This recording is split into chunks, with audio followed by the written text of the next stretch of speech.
Eh bien, changement de décor. Nous nous retrouvons loin des circuits, dans un des hauts lieux du rallye de Monte-Carlo, le col de la Madone. Nous allons faire une rétrospective de ce rallye prestigieux que tout rallyman aimerait un jour épingler à son palmarès, car tout le monde a entendu parler un jour de ce rallye. On peut ne pas être spécialisé en sport automobile, mais on est obligé d'avoir entendu parler un jour du rallye de Monte-Carlo.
Le Monte-Carlo. Tout commence en 1911. À cette époque, l'automobile est encore rare, réservée à quelques privilégiés à la fortune solide, des gens qui ne pouvaient laisser insensible la société des bains de mer. D'où l'idée de les attirer dans la principauté, et surtout dans les casinos, à l'occasion d'un rallye. Un rallye dont la moyenne imposée atteignait les 25 km à l'heure. Cela n'empêcha pas André Nagel, parti de Saint-Pétersbourg, de ne mettre que 6 jours pour couvrir les 3300 km qui le séparaient de Monaco. Après la Première Guerre mondiale, l'épreuve renaît en 1924. D'année en année, le succès s'affirme. En 1930, une centaine de pilotes se disputent la victoire. Quant aux passagers, on ne les appelait pas encore copilotes, leur nombre n'était pas limité, mais leur poids, si. Ils devaient accuser obligatoirement plus de 60 kilos chacun. Autant dire que certains poids légers n'hésitèrent pas à charger leurs poches de clés à molette ou de barres de plomb. En ce temps-là, déjà, on ne badinait pas avec le poids et les contrôles techniques.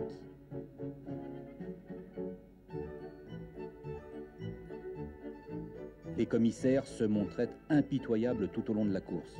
Ils n'hésitaient pas, par exemple, à multiplier les contrôles secrets dans l'ascension du col de Brosse. Objectif, s'assurer que chaque voiture roulait au moins à 20 km/h.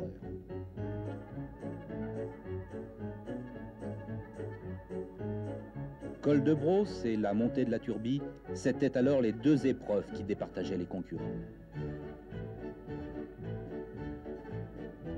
Cette année-là, Hector Petit l'emporta sur une petite voiture française, une licorne, à la moyenne de 43 km/h.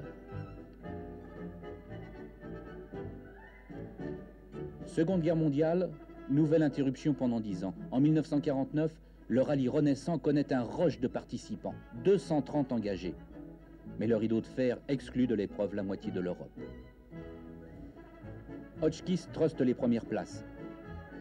Mais on note aussi les débuts extraordinaires de la 4 chevaux Renault qui gagne sa catégorie. Le jeune prince Régnier dévoilait déjà sa passion pour l'automobile.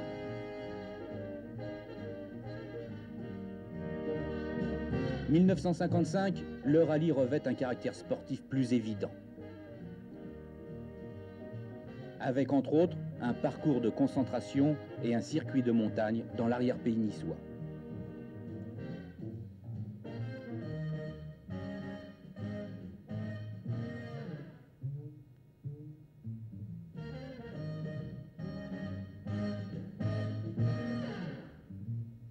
1955, c'est aussi un hiver particulièrement rigoureux. La neige, le verglas élimineront sans pitié bon nombre de concurrents.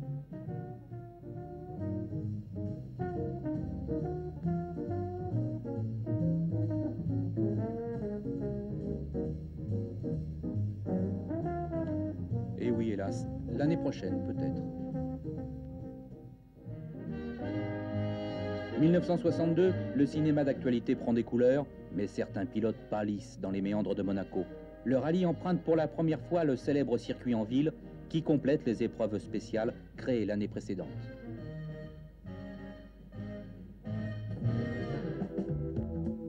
On s'enthousiasme pour un nommé Graham Hill.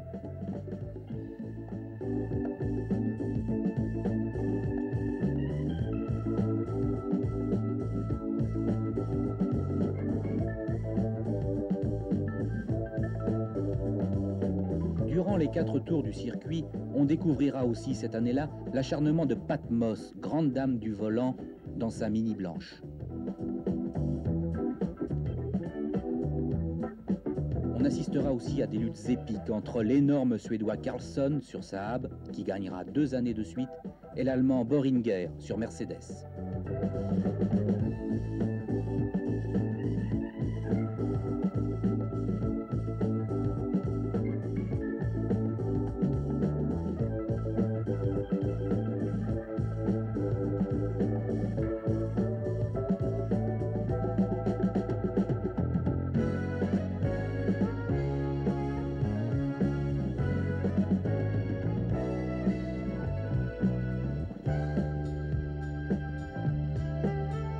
En 1963, le gymkhana sur le port reste un élément spectaculaire et déterminant à l'issue du circuit en ville et d'un parcours routier d'une difficulté exceptionnelle.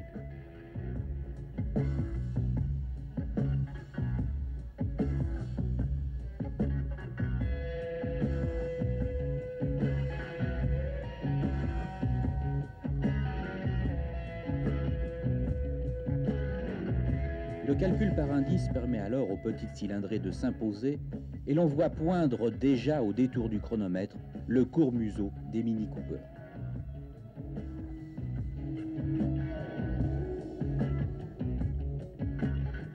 En 65, le Monte-Carlo devient plus musclé. Le circuit en ville est supprimé, mais il est remplacé par un parcours complémentaire de montagne en 6 épreuves spéciales.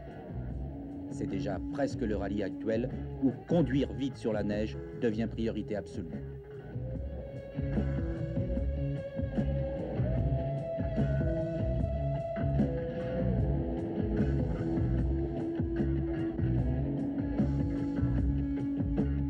La dynastie des pilotes scandinaves s'installe.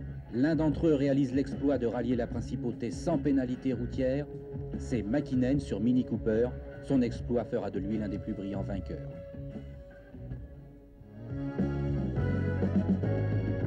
« 68, 69, 70, année des Porsche 911. Mais en 71, la 914-6 de Val-de-Garde n'est déjà plus dans le coup.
Col de Turini, image somptueuse.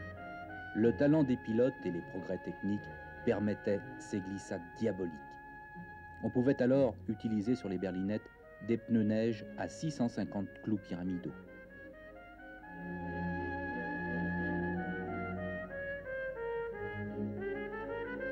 En 71, les 3 mousquetaires alpines étaient 6, ils réalisèrent le triplé au classement général.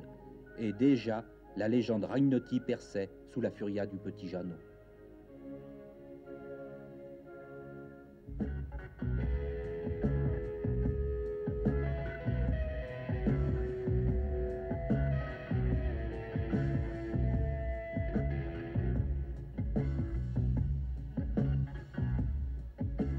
En 1975 s'ouvre l'époque des Lancia Stratos. 3 victoires consécutives pour Munari vont consacrer cette voiture, la plus révolutionnaire de cette période.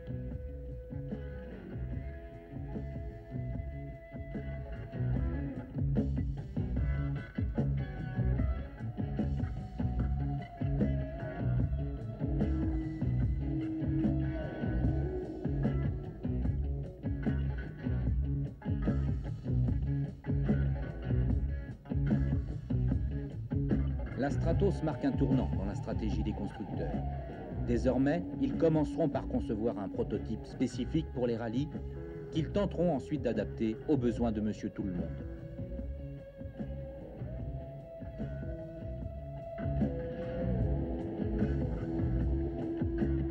En 1980, Lancia, qui n'a plus rien à prouver, laissera la place à la Fiat 131 Abarth, qui permettra à Roll de signer son premier succès.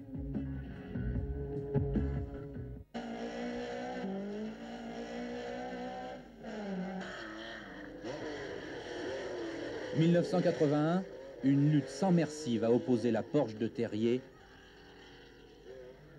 à la R5 Turbo de Jean Ragnotti.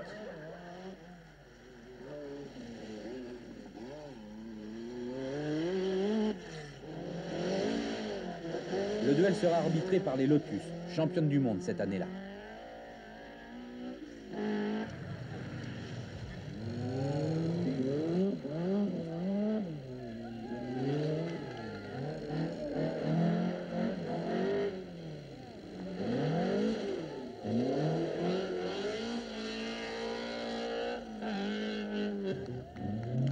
« 81 toujours, Roll et son Opel Ascona attendent leur heure.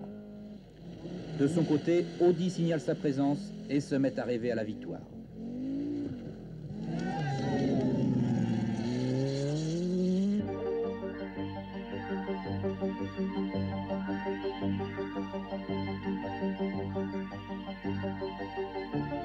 Malgré les apparences, c'est Ragnotti qui supportera finalement le poids de la victoire.